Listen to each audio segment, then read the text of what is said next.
En este preciso momento, a 40 metros bajo la Basílica de San Pedro, en una sala blindada que solo pueden abrir 7 cardenales con 7 llaves diferentes, el Vaticano guarda objetos que la Iglesia Católica considera demasiado peligrosos para ser expuestos al público. No estamos hablando de reliquias sagradas ni de tesoros artísticos. Estamos hablando de objetos malditos. Artefactos que han sido protagonistas de exorcismos, posesiones demoníacas y eventos paranormales tan perturbadores que la Santa Sede decidió encerrarlos para siempre. Algunos llevan ahí siglos, otros fueron depositados recientemente, después de casos de posesión que nunca fueron revelados a los medios. La mayoría de estos objetos tienen algo en común. Todos estuvieron en contacto directo con fuerzas que la Iglesia identifica como demoníacas. Y según los exorcistas oficiales del Vaticano, mantenerlos encerrados no es solo precaución, es supervivencia. Porque la historia ha demostrado que cuando estos objetos salen de su encierro, las consecuencias son catastróficas. Si este video te está dando escalofríos, es buena señal. Significa que estás listo para descubrir verdades que la mayoría prefiere ignorar. Dale like ahora mismo, suscríbete al canal y activa la campanita, porque lo que viene a continuación no lo vas a encontrar en ningún documental oficial. Archivos Prohibidos del Vaticano es el único lugar donde investigamos los secretos más oscuros de la Iglesia sin censura. Bienvenidos a Archivos Prohibidos del Vaticano. Durante siglos, la Iglesia Católica ha actuado no solo como institución religiosa, sino como guardiana de conocimientos ocultos que considera demasiado peligrosos para la humanidad. Mientras el público visita los museos vaticanos admirando obras de Rafael y Miguel Ángel, pocos saben que varios pisos más abajo existe otra colección, una colección que nunca aparecerá en ninguna guía turística. Hoy vamos a revelar la existencia de 7 objetos malditos que el Vaticano mantiene bajo máxima seguridad. Objetos que han sido testigos de lo inexplicable, de lo demoníaco, de aquello que desafía toda lógica.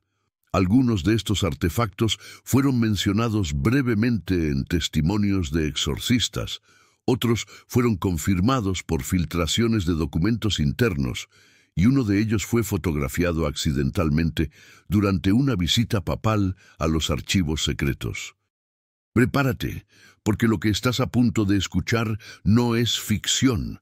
Es el inventario del terror que la Santa Sede prefiere mantener. La primera pregunta que debemos responder es: ¿por qué el Vaticano guarda objetos malditos? ¿No sería más lógico destruirlos? La respuesta está en la teología católica del exorcismo y en siglos de experiencia combatiendo lo que ellos llaman fuerzas demoníacas. Según el ritual romano, el manual oficial de exorcismos de la Iglesia Católica, los objetos pueden convertirse en puntos de anclaje para entidades malignas. Esto significa que un demonio puede vincularse a un objeto físico y usarlo como portal para influir en el mundo material. Destruir ese objeto no elimina la entidad, solo la libera. Es como romper una jaula sin matar a la bestia que está adentro. Por eso, la estrategia del Vaticano durante más de 1000 años ha sido simple pero efectiva: aislar, bendecir, sellar y custodiar. Los objetos más peligrosos se almacenan en contenedores especiales, algunos hechos de plomo bendecido, otros envueltos en reliquias sagradas que actúan como neutralizadores espirituales. Cada contenedor está marcado con símbolos litúrgicos y advertencias en latín que básicamente dicen no abrir bajo ninguna circunstancia sin autorización papal. Pero aquí viene lo más inquietante. Según el padre Gabriele Amorth, quien fue el exorcista principal del Vaticano durante casi 30 años, estos objetos no están completamente inactivos. En una entrevista filtrada poco antes de su muerte en 2016, Amorth afirmó que los guardianes de la bóveda han reportado fenómenos extraños, sonidos inexplicables, cambios bruscos de temperatura, y en un caso documentado en 1998, un guardia suizo que trabajaba cerca de la sala de custodia sufrió un colapso nervioso y tuvo que ser sometido a exorcismo. Cuando le preguntaron qué había visto, solo repetía una frase en latín: Septem sunt et vigilant. Son 7 y están despiertos. Esa frase se convirtió en leyenda urbana dentro del Vaticano. 7 objetos, 7 maldiciones, 7 puertas que es mejor mantener cerradas. Ahora vamos a revelar uno por uno estos 7 objetos malditos. Y te advierto, algunos de estos artefactos tienen historias tan perturbadoras que la Iglesia ha intentado borrarlas de los registros oficiales. Pero los documentos filtrados, los testimonios de exorcistas y las investigaciones independientes han logrado reconstruir la verdad. El primer objeto es conocido entre los exorcistas como el espejo de Loreto.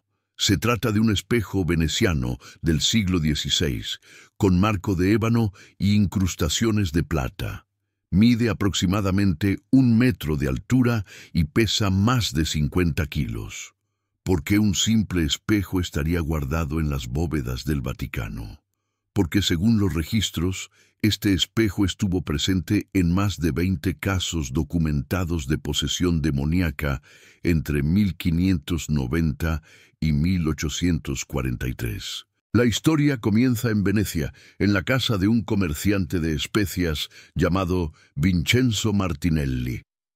El espejo fue fabricado por encargo para la habitación de su hija de 15 años, Isabella. 3 semanas después de que el espejo fuera instalado, Isabella comenzó a comportarse de manera extraña. Hablaba en idiomas que nunca había estudiado, principalmente arameo antiguo, y una variante de griego que los lingüistas de la época no pudieron identificar. Pero lo más aterrador era lo que decía frente al espejo. Isabella afirmaba que cuando se miraba en el espejo no veía su propio reflejo, veía a los otros. Describía figuras encapuchadas, sombras con rostros deformados y una presencia central que ella llamaba el que espera del otro lado. Sus padres, desesperados, llamaron a un sacerdote. Cuando el padre Lorenzo Benedetti llegó a la casa y vio el espejo, sintió una opresión en el pecho tan fuerte que tuvo que salir de la habitación. Ordenó cubrir el espejo con tela bendecida y comenzó las oraciones de exorcismo. Durante el ritual, Isabella entró en un estado de trance y su voz cambió completamente. Según el testimonio del padre Benedetti, que se conserva en los archivos de la diócesis de Venecia, la voz que salía de la joven no era humana, era grave, múltiple, como si varias entidades hablaran al mismo tiempo y dijeron algo que heló la sangre del sacerdote. No estamos en ella, estamos en el cristal, y hemos estado esperando mucho, mucho tiempo. El exorcismo duró 3 días. Isabella sobrevivió, pero quedó con secuelas psicológicas permanentes. El espejo fue confiscado por la Iglesia y enviado a Roma. Pero su historia no terminó ahí. Durante los siguientes 250 años, el espejo cambió de ubicación varias veces dentro de diferentes monasterios y archivos diocesanos, y en cada lugar donde era almacenado ocurrían incidentes. En 1654, en un convento de monjas clarisas en Asís, el espejo fue temporalmente guardado en la sacristía. 4 monjas reportaron haber visto figuras moviéndose dentro del cristal durante la noche. Una de ellas, Sor María Caterina, se obsesionó con el espejo y fue encontrada una madrugada frente a él, hablando en voz baja. Cuando las otras monjas la apartaron, ella gritó: «¡Me están llamando! ¡Quieren que cruce!». Sor María Caterina fue sometida a exorcismo y el espejo fue inmediatamente trasladado. El caso más famoso ocurrió en 1843 en el Seminario Pontificio de Roma. Un joven seminarista llamado Antonio Rossi estaba catalogando objetos antiguos cuando encontró el espejo cubierto con una tela en un almacén. Curioso, retiró la tela y se miró en el cristal. Según su propio testimonio posterior, lo que vio no fue su reflejo, sino a sí mismo envejecido, demacrado, con los ojos completamente negros, y esa versión de sí mismo le sonrió. Antonio quedó paralizado de terror, pero lo peor vino después. Durante las siguientes semanas comenzó a tener pesadillas donde veía a través del espejo. Veía un lugar oscuro, una especie de vacío lleno de susurros, y todas las noches las figuras encapuchadas se acercaban más al cristal, como si quisieran atravesarlo. Antonio dejó el seminario, sufrió un colapso mental y murió en un asilo psiquiátrico en 1847, a los 26 años. Sus últimas palabras fueron: «Ya casi cruzan». Después de ese incidente, el Papa Pío IX ordenó personalmente que el espejo fuera sellado y guardado en las bóvedas de seguridad del Vaticano. Se construyó un contenedor especial de plomo revestido con sal bendecida y el espejo fue envuelto en un sudario que perteneció a un santo mártir. Desde entonces, solo ha sido abierto 3 veces para investigaciones teológicas autorizadas. Y en las 3 ocasiones, los investigadores reportaron la misma sensación, la de estar siendo observados desde el otro lado del cristal. El segundo objeto en nuestra lista es aún más perturbador porque no es una pieza antigua de museo, sino algo mucho más reciente y cercano a nuestra realidad cotidiana. Se trata de una muñeca de porcelana, una simple muñeca de niña, de unos 40 centímetros de altura, con vestido blanco de encaje y ojos de vidrio azul. Parece inofensiva, pero esta muñeca llegó al Vaticano en 1975 después de protagonizar uno de los casos de posesión más documentados del siglo XX. La muñeca perteneció a una familia en un pequeño pueblo de Calabria, en el sur de Italia. Fue un regalo de cumpleaños para una niña de 7 años llamada Marta. Los primeros meses todo parecía normal. Marta jugaba con la muñeca, la peinaba, le cambiaba la ropa, pero después de 6 meses las cosas comenzaron a cambiar. La madre de Marta notó que la niña empezó a tener conversaciones con la muñeca. Al principio pensó que era normal, juego imaginativo infantil, pero las conversaciones se volvieron cada vez más intensas. Marta hablaba con la muñeca durante horas y a veces parecía estar discutiendo con ella. Cuando le preguntaban con quién hablaba, Marta decía: «Con ella, me dice cosas, sabe secretos». Los padres comenzaron a preocuparse cuando Marta reveló información que no tenía forma de saber.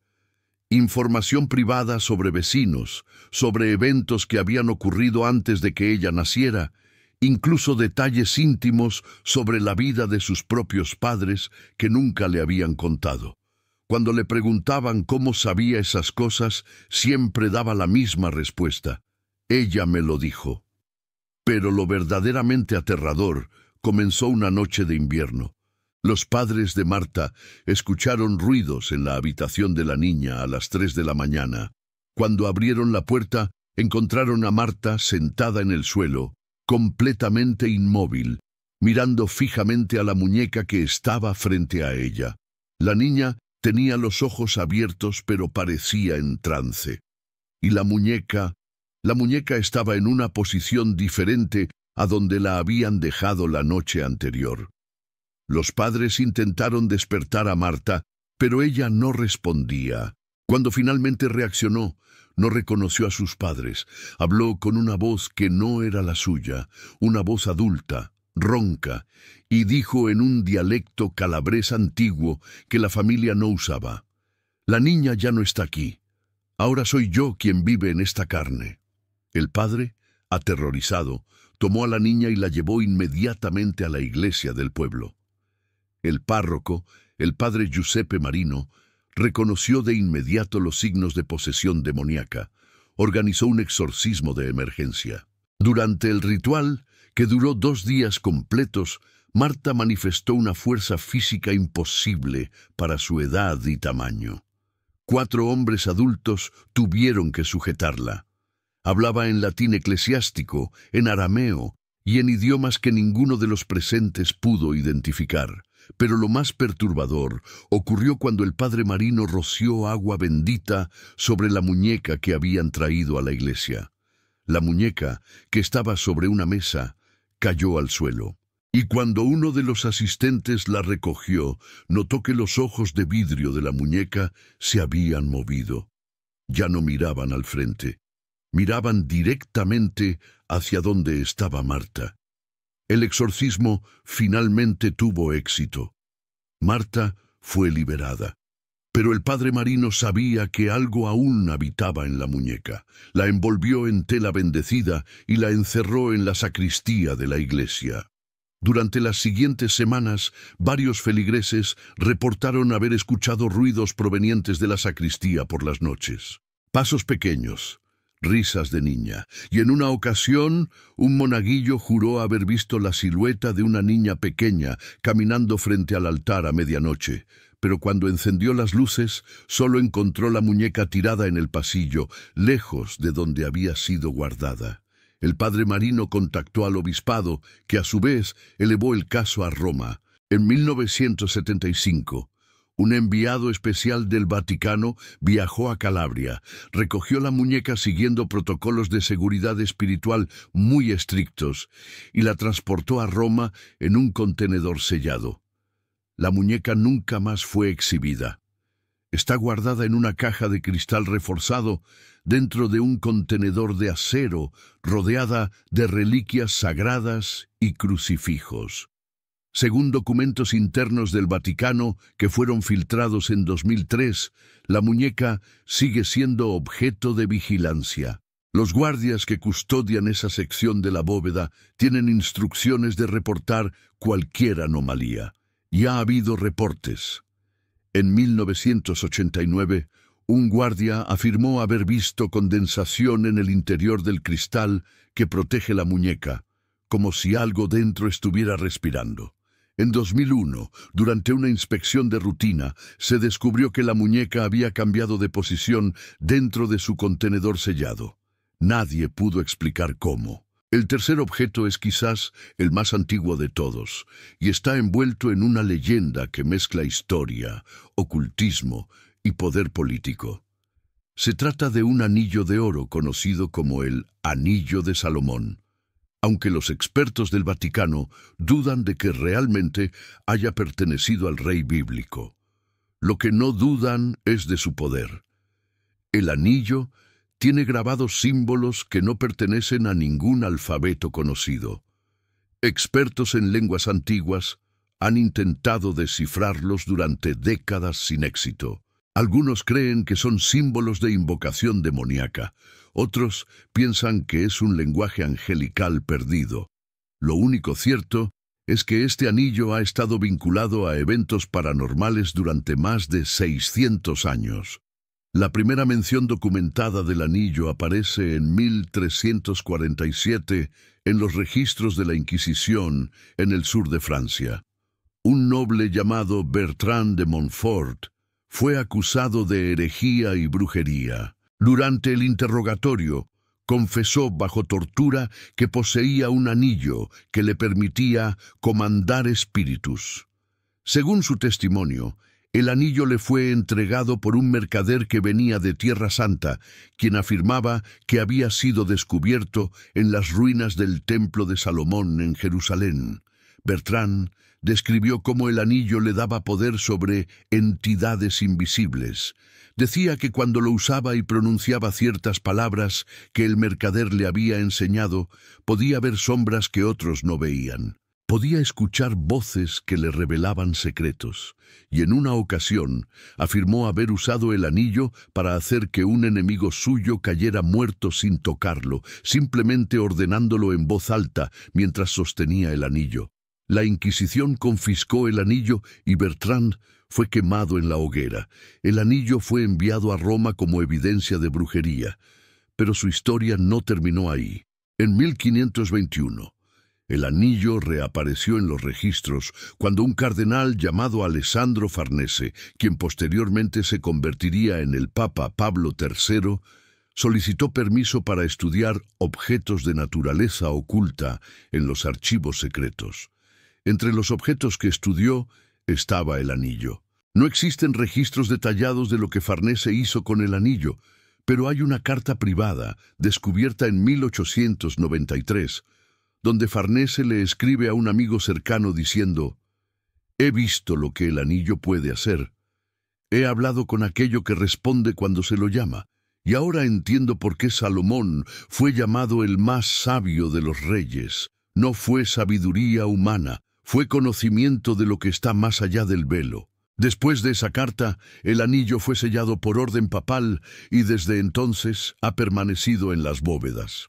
Pero hay un detalle inquietante. En 1958, durante el cónclave que elegiría al Papa Juan XXIII, un cardenal alemán llamado Joseph Frings solicitó acceso a los archivos secretos para una investigación teológica. Entre los objetos que examinó estaba el anillo de Salomón. 3 días después del cónclave, Frings sufrió un colapso y tuvo que ser hospitalizado. Nunca habló públicamente sobre lo que vio, pero en su diario personal, publicado póstumamente, escribió una entrada escalofriante. Hay cosas que Dios permite que existan para recordarnos que el mundo espiritual es más real y más peligroso de lo que creemos. El anillo no debe ser tocado, no debe ser usado, porque quien lo use será usado por aquello que habita en él. Ahora llegamos al cuarto objeto, y este es particularmente perturbador porque no es un artefacto antiguo ni medieval. Es un objeto del siglo XX, y su historia está directamente conectada con uno de los exorcismos más famosos de la historia moderna.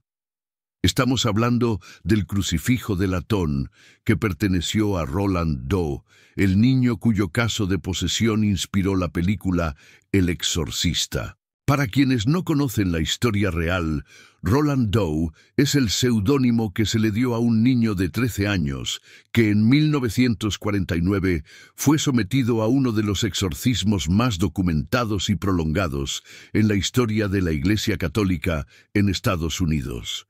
El caso ocurrió en Maryland y posteriormente en St. Louis, Missouri. El niño manifestó todos los signos clásicos de posesión: hablar en idiomas desconocidos, conocimiento de información imposible de saber, fuerza sobrehumana, aversión violenta a objetos religiosos y fenómenos poltergeist a su alrededor. Durante el exorcismo, que se extendió por varios meses y requirió la intervención de múltiples sacerdotes jesuitas, se utilizaron diversos objetos religiosos para intentar liberar al niño. Uno de ellos era un crucifijo de latón de unos 20 centímetros que uno de los exorcistas, el padre William Bowdern, llevaba consigo.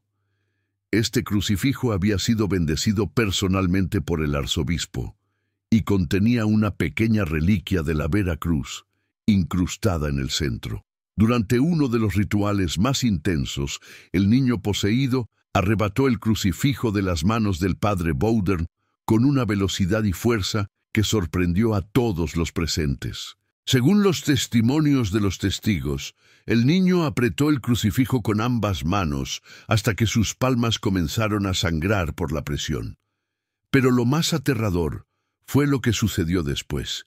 El crucifijo de latón, un metal que normalmente requiere temperaturas extremadamente altas para deformarse, comenzó a doblarse en las manos del niño. Los testigos describieron cómo el metal se retorció como si fuera plastilina, mientras el niño reía con una voz que no era la suya y gritaba blasfemias en latín. Cuando finalmente lograron arrebatarle el crucifijo, descubrieron que no solo estaba deformado, sino que tenía marcas extrañas, pequeñas hendiduras que parecían letras o símbolos, como si algo hubiera intentado escribir en el metal.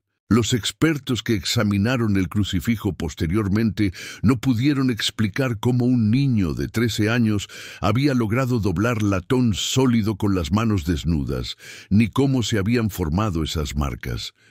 El padre Bowdern guardó el crucifijo como evidencia del caso. Cuando el exorcismo finalmente terminó con éxito y el niño fue liberado, el padre consideró destruir el crucifijo, pero consultó con sus superiores, y estos decidieron que debía ser preservado como testimonio de la realidad del mal espiritual. Sin embargo, el crucifijo no podía quedarse en una simple parroquia. En 1952, el crucifijo fue enviado al Vaticano, junto con un informe completo del caso de Roland Doe. La Santa Sede estudió el caso exhaustivamente y determinó que era un exorcismo legítimo y exitoso, pero también decidieron que el crucifijo debía ser resguardado en las bóvedas de seguridad. La razón oficial nunca fue revelada públicamente, pero hay una carta confidencial del padre Bowdern a un colega jesuita donde menciona que después de que el crucifijo fuera guardado en la sacristía de su parroquia, varios feligreses reportaron pesadillas recurrentes. Todas las pesadillas tenían el mismo tema, una figura oscura que susurraba el nombre de Roland. El crucifijo fue sellado en un contenedor de plata bendecida y almacenado en una sección especial de las bóvedas vaticanas dedicada exclusivamente a objetos relacionados con casos de posesión demoníaca confirmados. Según protocolos internos filtrados en años recientes, este crucifijo solo puede ser examinado con autorización directa del prefecto de la congregación para la doctrina de la fe, y cualquier persona que lo examine debe someterse a oraciones de protección antes y después del contacto con el objeto. Hay un detalle final que muy pocos conocen. En 1973, cuando se estrenó la película El Exorcista, basada en el caso de Roland Doe, el director William Friedkin intentó contactar al Vaticano para solicitar permiso para fotografiar el crucifijo real y usarlo en la película. El Vaticano negó rotundamente la solicitud sin dar explicaciones, pero un asistente del Departamento de Comunicaciones del Vaticano, en una conversación privada que fue grabada años después, dijo: «Ese crucifijo no puede ser fotografiado, no puede ser reproducido, porque lo que está marcado en ese metal no fueron las manos del niño, fue algo más, y replicar esas marcas sería como abrir una puerta que debe permanecer cerrada». El quinto objeto es tan extraño que durante décadas los investigadores del Vaticano debatieron si realmente debía ser clasificado como maldito o simplemente como inexplicable. Se trata de un libro, pero no un libro cualquiera. Es conocido entre los círculos ocultistas como el Grimorio Rojo de Urbino, y su historia es tan oscura como su contenido. El libro data aproximadamente de 1480 y fue descubierto en 1632 durante la demolición de una casa abandonada en Urbino, Italia. La casa había pertenecido a un médico y alquimista llamado Domenico Malaspina, quien fue acusado de herejía y ejecutado en 1492. Cuando las autoridades eclesiásticas revisaron la propiedad después de su muerte, encontraron su biblioteca personal, que contenía varios textos prohibidos de alquimia y magia ceremonial. Pero el Grimorio Rojo era diferente a todos los demás. El libro está encuadernado en cuero rojo oscuro, tiene aproximadamente 300 páginas de pergamino grueso, y está escrito en una mezcla desconcertante de latín, hebreo, arameo y símbolos que no pertenecen a ningún sistema de escritura conocido. Pero lo verdaderamente perturbador del libro no es su contenido escrito, sino sus ilustraciones. El grimorio contiene dibujos extremadamente detallados de rituales de invocación. No son simples bocetos, sino ilustraciones meticulosamente elaboradas que muestran círculos de invocación, símbolos de protección y, lo más inquietante, diagramas anatómicos de lo que parecen ser entidades no humanas. Criaturas con proporciones imposibles, con múltiples extremidades, con rostros que son una mezcla pesadillesca de rasgos humanos y animales. Pero aquí está lo que hace que este libro sea verdaderamente maldito. Varios de los estudiosos que intentaron traducirlo o estudiarlo en profundidad sufrieron consecuencias terribles. El primer caso documentado fue en 1634, cuando un monje franciscano llamado Fra Benedetto recibió la tarea de catalogar el libro para los archivos de la Inquisición. Fra Benedetto pasó 3 semanas estudiando el texto, haciendo anotaciones y traducciones parciales. Después de esas 3 semanas comenzó a tener visiones. Según su propio testimonio, veía las criaturas del libro, las veía en las esquinas de su celda monástica, las veía en los pasillos del convento, y no solo las veía, podía escucharlas. Susurros en idiomas que no comprendía, pero que de alguna manera entendía emocionalmente. Eran amenazas, eran invitaciones, eran promesas de conocimiento prohibido. Fra Benedetto resistió durante 2 meses, pero finalmente sufrió un colapso mental completo. Fue encontrado en su celda, escribiendo frenéticamente en las paredes con su propia sangre los mismos símbolos que aparecían en el grimorio. Murió en un asilo eclesiástico en 1637 sin haber recuperado nunca la cordura. El libro fue sellado inmediatamente después de ese incidente, pero la historia se repitió. En 1721, un erudito jesuita llamado Athanasius Brenner obtuvo permiso especial para estudiar el grimorio como parte de una investigación sobre textos ocultistas. Brenner era un hombre de mente analítica, escéptico de lo sobrenatural, convencido de que podía estudiar el libro de manera objetiva. Duró 6 semanas. Al final de la 6ª semana, Brenner escribió una carta a su superior donde decía: «Este libro no es simplemente un registro de conocimiento prohibido, es una trampa. Cada página que lees, cada símbolo que intentas descifrar es como una invitación, y algo acepta esa invitación. He visto cosas que la razón no puede explicar. He escuchado voces cuando estoy completamente solo, y sé, con una certeza que me aterra, que si continúo, cruzaré un punto de no retorno». Brenner dejó de estudiar el libro, pero el daño ya estaba hecho. Durante los siguientes 5 años, sufrió episodios de lo que hoy podríamos llamar psicosis. Veía sombras que se movían en su visión periférica, escuchaba su nombre susurrado en habitaciones vacías, y cada noche tenía la misma pesadilla. Estaba en un lugar oscuro, rodeado de las criaturas del grimorio, y todas le miraban fijamente, esperando.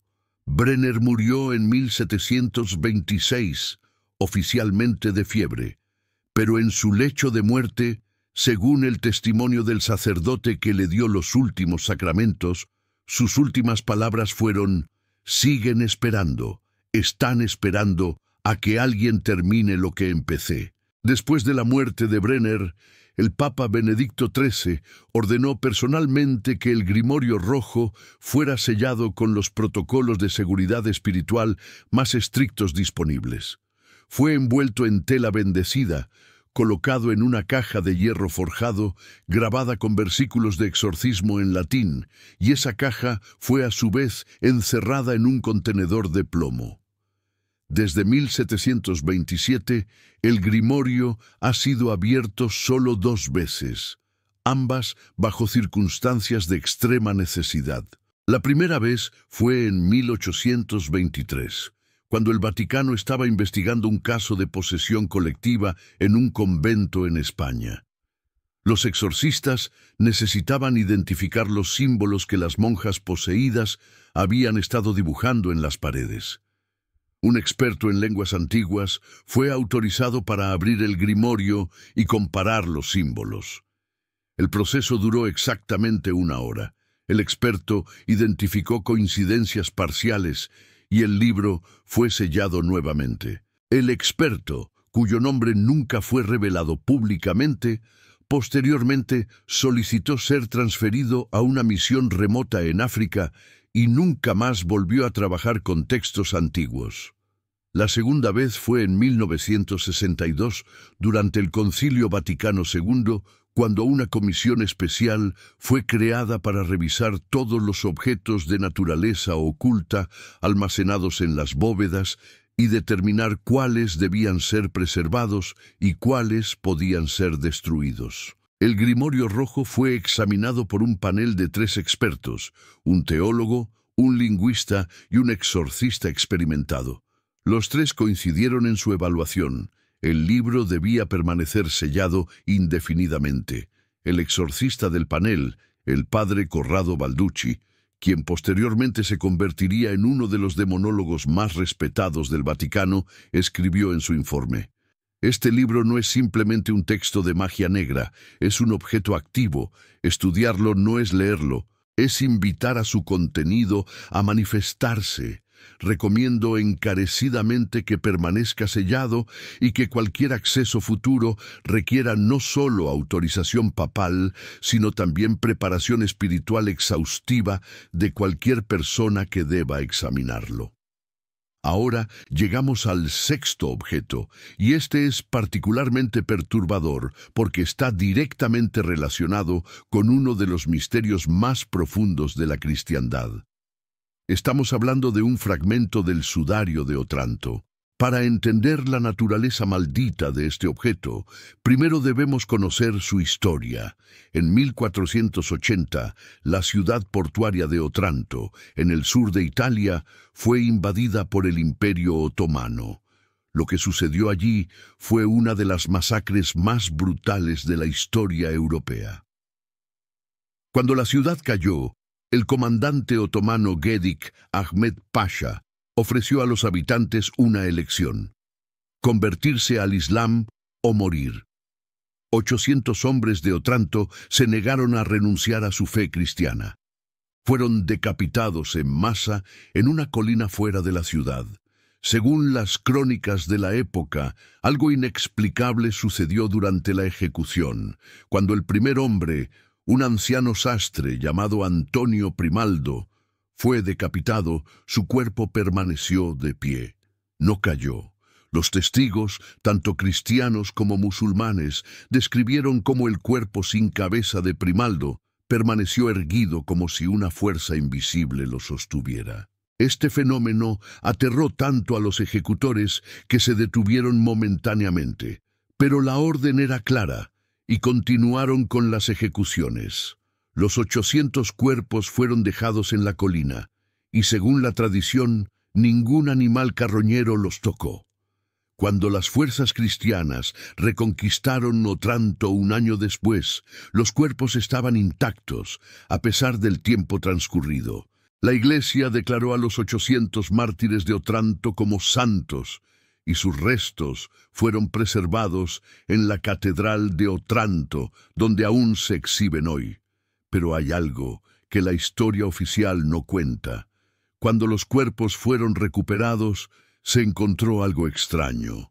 Varios de los mártires tenían agarrado entre sus manos trozos de tela, sudarios que habían estado cubriendo sus rostros durante la ejecución. Estos fragmentos de tela estaban empapados en sangre, y según los registros eclesiásticos, la sangre nunca se secó completamente.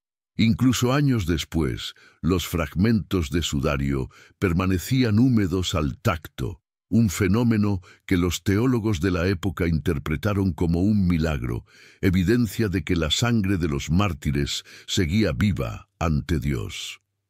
La mayoría de estos fragmentos de sudario fueron preservados como reliquias sagradas y distribuidos a diferentes iglesias y monasterios. Pero uno de los fragmentos, el más grande, aproximadamente del tamaño de una mano, exhibía propiedades que preocuparon profundamente a las autoridades eclesiásticas.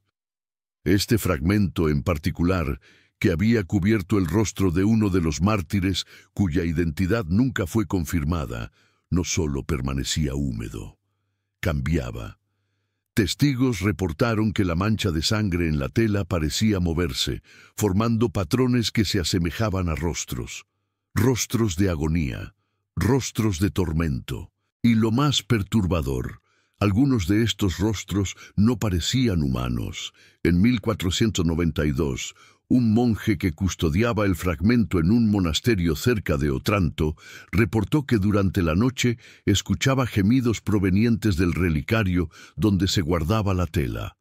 Cuando abrió el relicario para investigar, el fragmento de sudario estaba caliente al tacto, como si hubiera sido expuesto a fuego.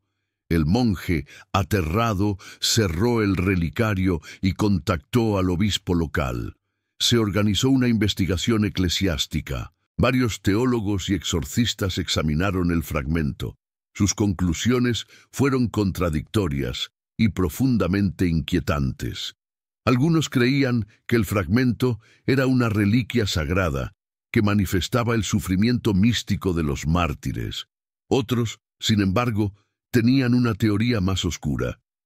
El padre Gregorio Amaseo, un demonólogo experto enviado desde Roma, propuso algo radical. Según su teoría, durante la masacre de Otranto, las fuerzas demoníacas habían intentado reclamar las almas de los mártires en el momento de su muerte. Los mártires, fortalecidos por su fe, resistieron. Pero la batalla espiritual dejó una huella en los objetos que estuvieron en contacto directo con ellos en el momento de su muerte. El fragmento de sudario, según Amaseo, no solo contenía la sangre de un mártir, sino también el residuo espiritual de la presencia demoníaca que había intentado y fallado en reclamar su alma. Esta teoría era teológicamente controversial, pero explicaba los fenómenos asociados con el fragmento. Si Amaseo tenía razón, el fragmento no era exactamente maldito, pero tampoco era completamente sagrado. Era un objeto de batalla espiritual, un campo de guerra entre lo divino y lo demoníaco congelado en el tiempo. La decisión final fue enviarlo al Vaticano para custodia especial. En 1494, el fragmento llegó a Roma y fue almacenado en las bóvedas. Pero su historia no terminó ahí. En 1611, durante una inspección rutinaria de las bóvedas, un clérigo reportó que el relicario que contenía el fragmento estaba más caliente que la temperatura ambiente de la habitación. Cuando abrieron el relicario para investigar, el fragmento había cambiado de posición dentro de su contenedor, como si hubiera sido movido por manos invisibles. Desde entonces, el fragmento ha sido objeto de vigilancia constante. Según protocolos filtrados, los guardias tienen instrucciones de verificar la temperatura del relicario cada semana. Cualquier anomalía debe ser reportada inmediatamente. Y ha habido anomalías. En 1978, durante una ola de calor en Roma, cuando la temperatura en las bóvedas alcanzó niveles inusualmente altos, el relicario del sudario de Otranto estaba frío al tacto. En 2003, durante una inspección, se descubrió condensación en el interior del cristal que protege el fragmento, como si algo dentro estuviera respirando. El debate teológico sobre la naturaleza del fragmento continúa. ¿Es una reliquia sagrada que manifiesta el sufrimiento de los mártires? ¿O es un objeto que contiene la huella de una batalla espiritual no resuelta? El Vaticano nunca ha dado una respuesta oficial. Lo único cierto es que el fragmento permanece bajo máxima seguridad, tratado con el mismo nivel de precaución que los objetos confirmados como demoníacos. Finalmente, llegamos al séptimo y último objeto. Y este es tan secreto que hasta el año 2010, su existencia era apenas un rumor entre los círculos más internos del Vaticano.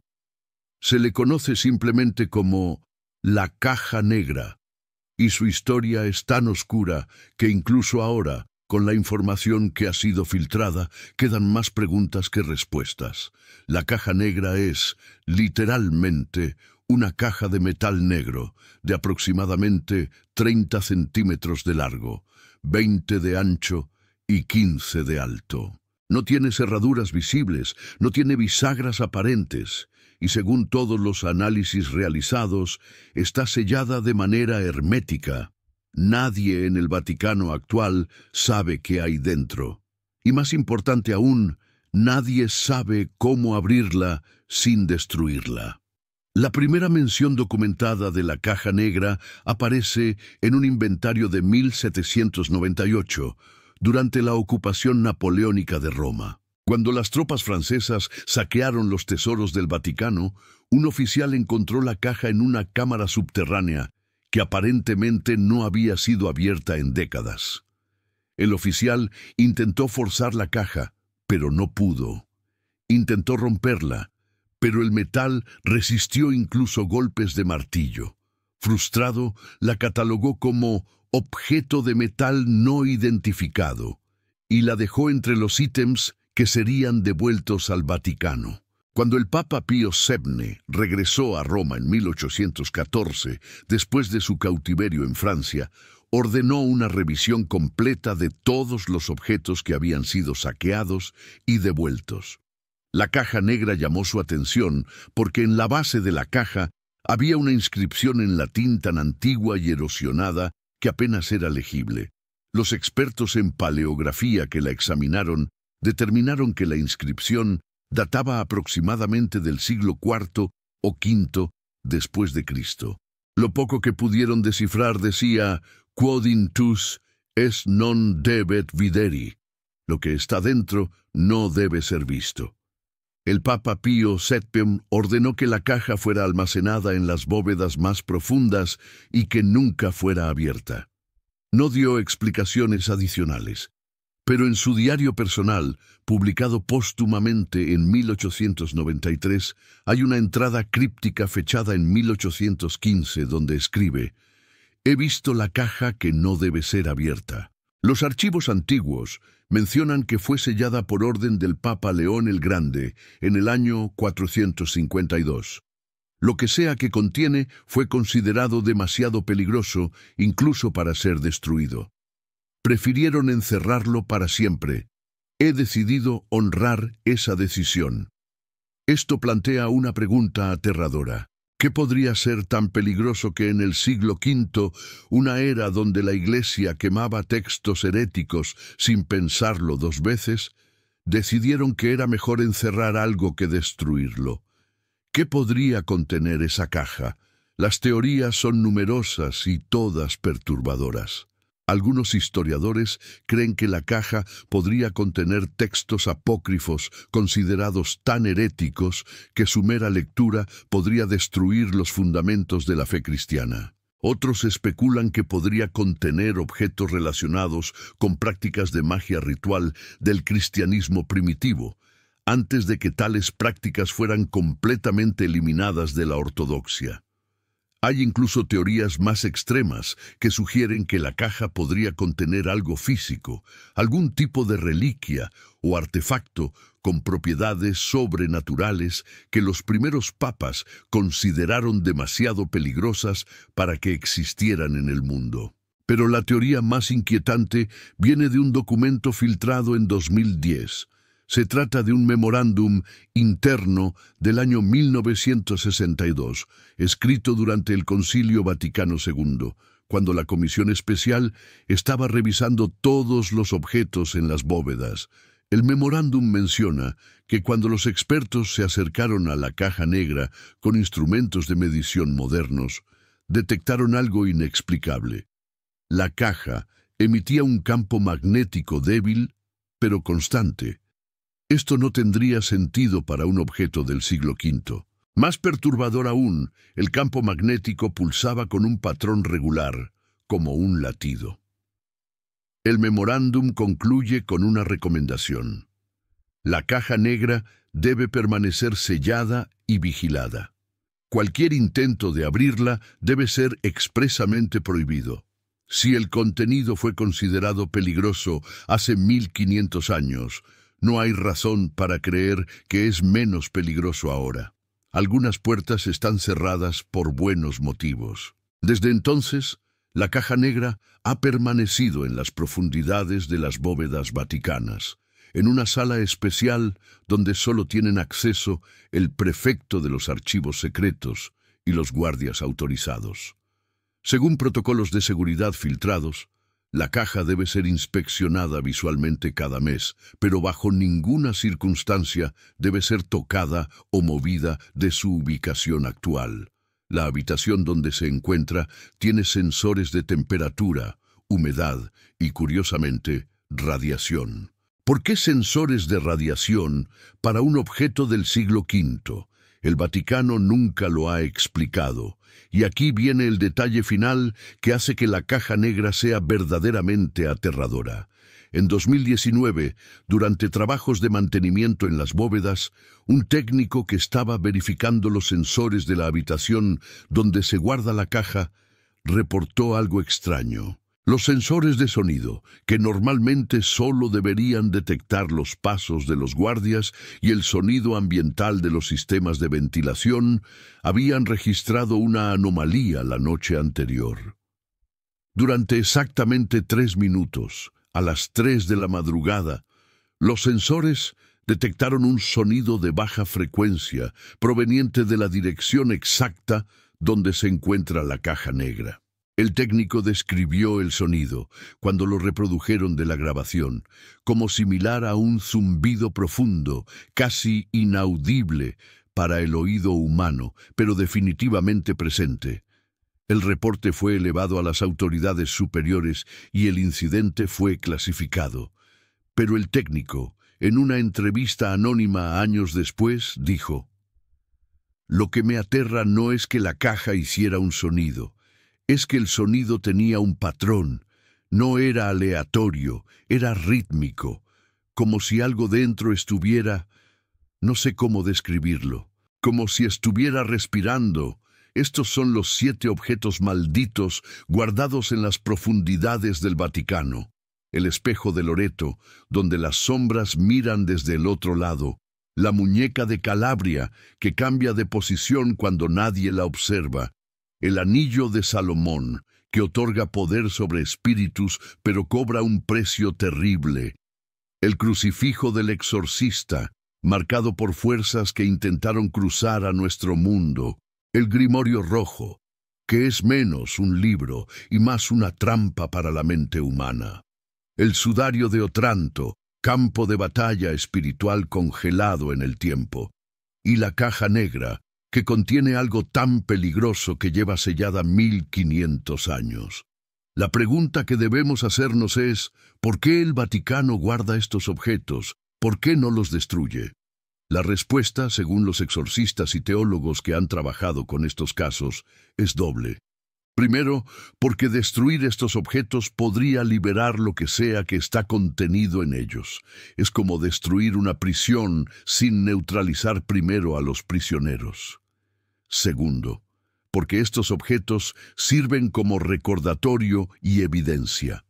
Recordatorio de que el mundo espiritual es real, tanto en su aspecto divino como en su aspecto demoníaco, y evidencia para aquellos sacerdotes y exorcistas que deben enfrentar esas realidades de que la batalla espiritual no es metáfora, sino realidad tangible. Existe una última razón, más oscura, que rara vez se menciona públicamente. Según algunos expertos en demonología dentro de la Iglesia, estos objetos deben permanecer bajo el control del Vaticano, porque si cayeran en manos equivocadas, si alguien con intenciones malévolas obtuviera acceso a ellos, las consecuencias podrían ser catastróficas. Objetos como el anillo de Salomón o el grimorio rojo, en manos de ocultistas modernos con conocimientos avanzados, podrían ser usados para propósitos que la Iglesia prefiere no imaginar. Por eso las bóvedas existen. Por eso los protocolos de seguridad son tan estrictos. Por eso hay guardias armados, cerraduras múltiples, bendiciones constantes de los espacios y vigilancia permanente. No es paranoia, es precaución basada en siglos de experiencia con realidades que la mayoría de las personas ni siquiera creen que existen. Y quizás, solo quizás, Es mejor así. Porque como dijo el padre Gabriele Amort poco antes de morir, la mayor victoria del diablo no es hacer que las personas hagan cosas malas, es hacer que no crean que Él existe, porque si no crees en Él, no te proteges. Y cuando finalmente te das cuenta de que es real, a menudo ya es demasiado tarde. Esto ha sido Archivos Prohibidos del Vaticano. Si este video te hizo reflexionar sobre realidades que van más allá de lo visible, si sentiste ese escalofrío que viene de reconocer que hay cosas en este mundo que no comprendemos completamente, entonces comparte este contenido. La verdad debe ser conocida, incluso cuando esa verdad es incómoda. Nos vemos en la próxima investigación. Y recuerda, ellos están observando.